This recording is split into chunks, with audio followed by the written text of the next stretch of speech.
Hello viewers, আসসালামু আলাইকুম। চলে আসলাম আজকে আমাদের কোয়েল পাখির বোর্ডিং ঘর দেখানোর জন্য।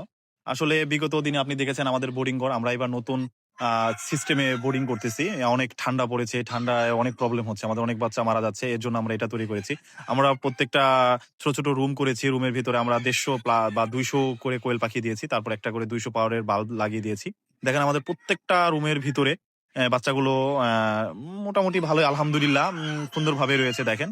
বাচ্চাগুলো খাওয়া-দাওয়া করতেছে। বাচ্চা আজকে বয়স ২য় দিন। আমাদের বাচ্চাগুলো খুবই সুন্দর আছে। আমাদের প্রত্যেকটা রুমের ভিতরে দেখেন একটা করে অটো বোর্ডার অটো যে কন্ট্রোলার, তাপমাত্রা কন্ট্রোলার যে টেম্পারেচার কন্ট্রোলার সেটা লাগানো আছে। আমরা ৩৫ তাপমাত্রা রেখেছি। ৩৫ হওয়ার পর অটোমেটিকই অফ হয়ে যাবে আমাদের। দেখেন আমাদের বাচ্চাগুলো আলহামদুলিল্লাহ অনেক ভালো আছে। আমি পরে আপডেট কি হয়, আমাদের বাচ্চা কিরকম ভালো কিরকম রেজাল্ট আসে অবশ্যই আমরা আপডেট দিব। আমাদের ফার্মের জন্য সবাই দোয়া করবেন। আজকে এ পর্যন্তই। আসসালামু আলাইকুম।